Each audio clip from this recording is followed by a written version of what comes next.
Hi folks, Steven here. So this is going to be another hopefully fairly quick recap video. Last weekend I spent some time at the Pokémon Regionals in Peoria, Illinois, and I have a little bit of a slideshow to go over all the stuff there. We'll also cover a few other things that are happening with the channel and whatnot. But in any case, let's go ahead and let's see. Bring that up.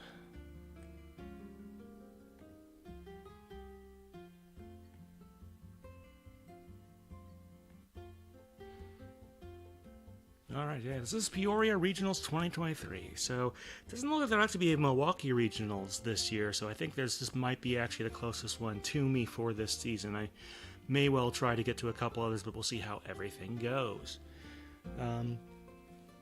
In any case, we left on Friday here. Now, I actually was fortunate. On the way there, I did get a ride from our league leader. That's about a 3.5-hour drive from Madison to Peoria. We did check some things out, and we did get to the convention center. It's the Peoria Civic Center. I have this, obviously, as you'll see at most major events, some sort of welcome banner. This is an event that, although it's not technically run directly by the Pokemon Company, they do provide some material support and whatnot there. But in any case, we got there on Friday, right afternoon, as things were getting started for not the first day, that's Saturday, but also just some stuff there for side events and whatnot, and check-in and so on. So I ended up doing a couple of pack battles and some build and battle stuff, which is pretty much what I did for most of the weekend. So just to let you know, these next two slides, they're actually pictures from Saturday, but they should give you a pretty good idea. The actual area used for the event is sort of T-shaped. There's one kind of hallway that it has like a, I came in this way, it had side events, the main judge station, and then video games, and then the stages, and then you had this area that came up towards the middle of it that had most of the TCG stuff as well as some of the vendors. So what you're seeing here is mostly the video game area. It's empty at the moment. And then, yeah, the TCG area looks kind of like this. This is sort of, like I said, it's sort of in a T shape. And this is sort of the stem of the T there. Over on the right-hand side, you can see some of the vendors that came for this. They had about 4 or 5 different vendors at the event. But, yeah, I had a fair bit of fun there on Friday. But that was really just the warm-up. Speaking of warm things, whenever I go on one of these trips, I try to go somewhere or try to eat from restaurants that are locally owned and whatnot. This place is called Rhythm Kitchen. It's right near the river in Peoria. By the way, those of you not familiar with U.S. geography, Peoria is about halfway in between Chicago and St. Louis. So I'm guessing it was some sort of a compromised location. I think they've had events here before, but that's probably part of the reason it ended up there. In any case, you can see on the right, that was some gumbo I had and a nice little biscuit or muffin of some sort. Tasted very good, relatively spicy as well, so not a ton to complain about there, or rather not to complain at all. Very good food there. I also picked up a dessert that I had for breakfast the next day. All right, let's talk about Saturday. So this is, as usual, they have a bunch of video games. This time, unlike the Milwaukee Regionals earlier this year, they were, the video games were right next to the side of an area, which is nice if you're waiting for something. However, let's see, it was either, I forget if it was Saturday, I think it was actually Sunday this happened to me.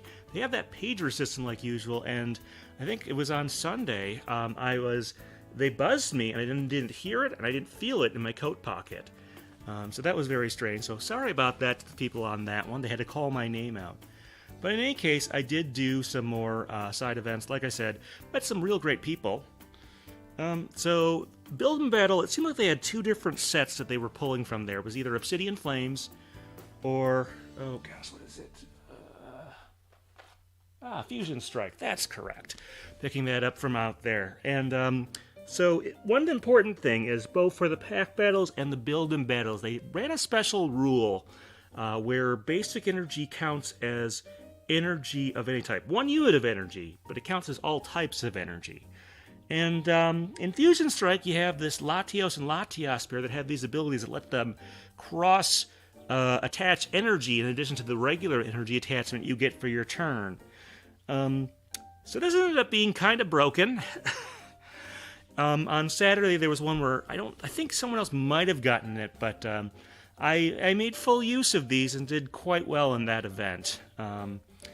Something to watch out for. Like I said, normally building battles aren't run that way. Pack battles usually are, because of course you're very unlikely to get the right matching energies there. But overall, I do like the art on these. They are quite distinct despite being up here. They're like, the left one is more CG-ish, and the right one is more hand-drawn. So kind of interesting there, and they definitely have different artists. But yeah, so if you ever go to an event and they have this and they use it this way, keep an eye out for this on this particular set. Also had some time with some of the folks there to do a Mega Evolution raid. There was a Gengar raid that popped up in the middle of that, and we did fairly well there, and I was able to pick up that Gengar as well. So pretty much enjoyed that, but not too much else special to say about Pokemon Go. Alright, well, so that night I ordered from a Mexican restaurant, Hacienda El Mirador. I hope I got that maybe kind of right. But in any case, this is a Mexican restaurant in the Peoria area. I think they have like 2 locations. This was a chicken and tomato thing with some beans and rice, obviously, and some tortillas and whatnot. Did enjoy that a lot. Also fairly spicy. So let's see. All right, Sunday. So yeah, this is a bit of a whirlwind here. All right, well, luckily this is not what happened to me. If you take a look at this picture here, someone got a split-level professor's research in one of their build-in battles. Luckily it wasn't me, but the staff was quite kind and made up a quick and dirty proxy for it.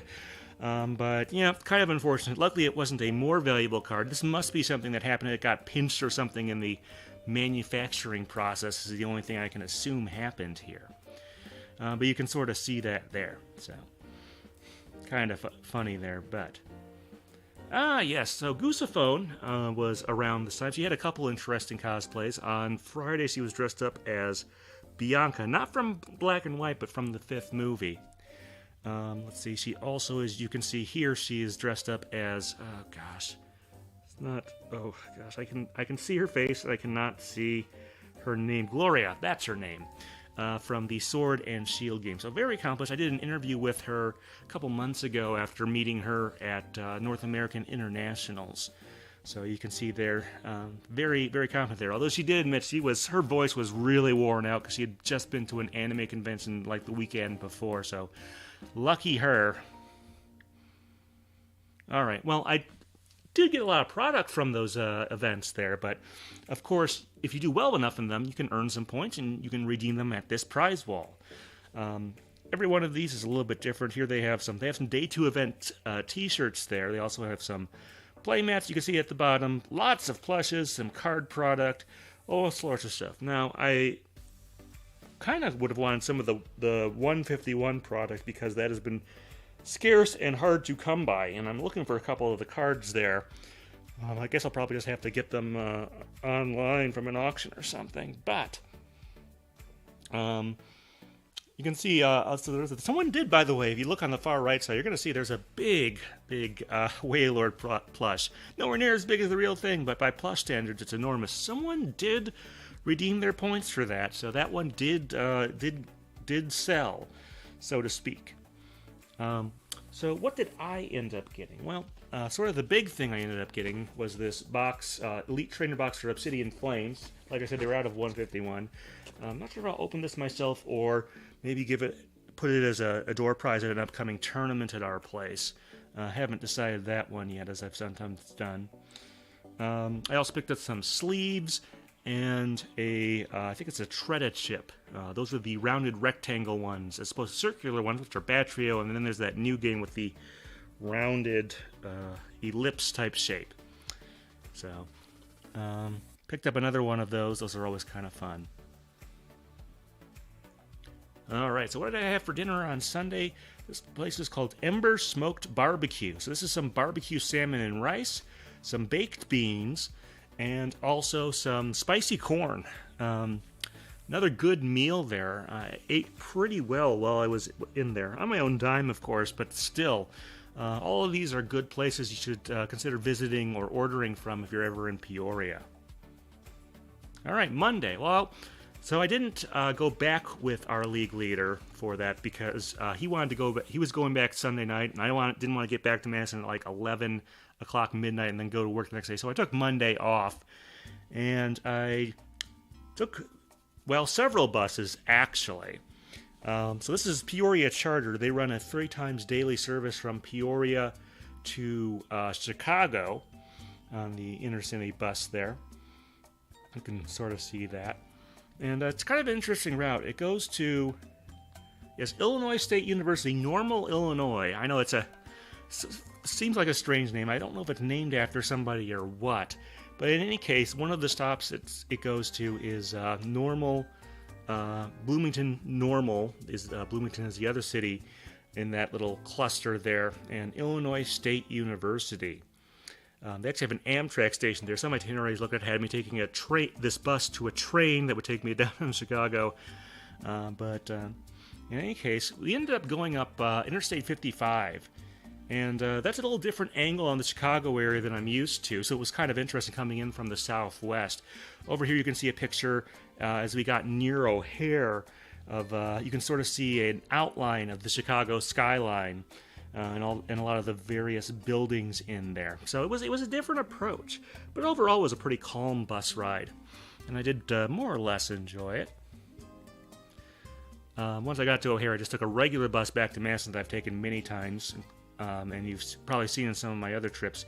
In any case, I do want to go over some notable polls. Like, competitively, not a ton interesting, but I want to talk. First, there's the Cook card. Heals 70 damage from your active foe handler, which is nice. And I just kind of like all the little all the little occupations they show in the Pokemon franchise. In the middle, we have this Altaria that I got during a pack battle. Again, going back to that basic energy counts as all types, I was able to use that Soothing Lullaby, and I still lost that game because my opponent managed to get 2 heads. But all the same, it was a pretty intimidating card there. And then on the right, I just want to point out the art on this. Varoom is by no means a terribly special Pokemon, but that art is, where I guess it's on top of its evolved form, that car that Team Star has in all of their bases. That's kind of crazy there. But in this case, the art on that is just spectacular. And I'm glad they're doing this more and more with special art versions in the sets, and not just limiting that to the top tier Pokemon. It's like whoever has an idea or whatever can do something like this that they contract out to or whatever. So that's that, but that's a really great little piece of art. I do kind of wish there was a clean version that I could put as a poster on a wall or something for some of these. Okay, overall thoughts. So I should point out, in terms of size, Peoria is not that big. It's probably about, both in terms of the main city and the metro, about half the size of Madison. So it's a little over 100,000 people in the city and about 400 to 500,000 in the metro. So the fact that they had a venue like this is, well, they're a little more isolated maybe, and maybe that's part of why they have it. I'm not sure exactly, but I was a little surprised at the kind of the scope of it. All right, next question. Where's the Wi-Fi? So I had Wi-Fi at my hotel, just like you would expect, and actually on some of the buses and whatnot. But at the convention center, I guess they do have free Wi-Fi, but it's confined to, I guess, a very small portion of the convention center for whatever reason.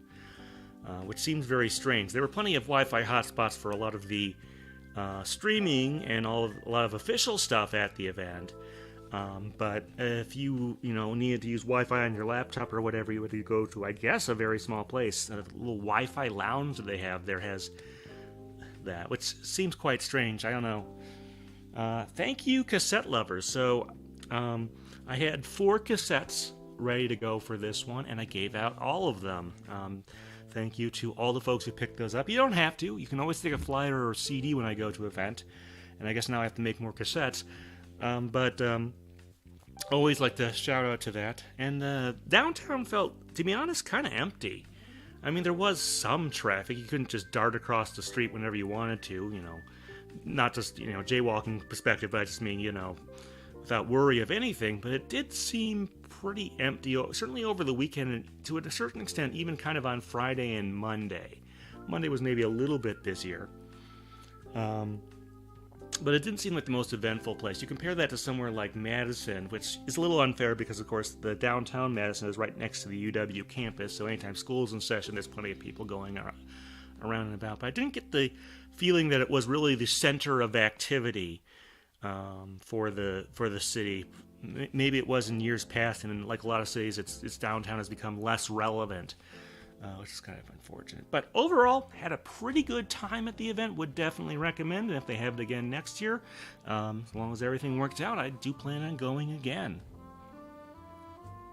All right, well, before we wrap up, I do want to give out a few updates. First off, Pokecaster Network.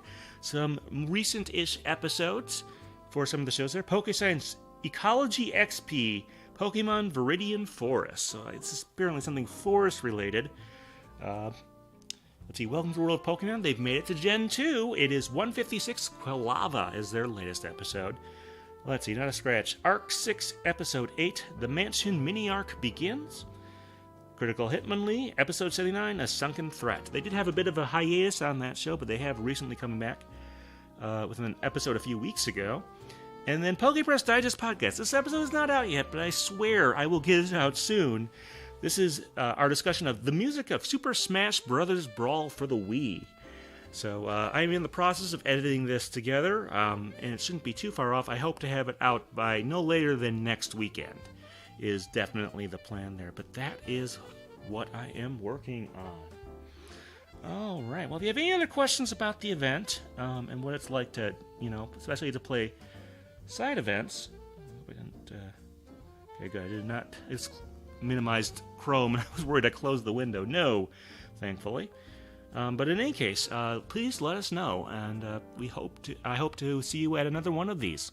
All right, folks. Thanks.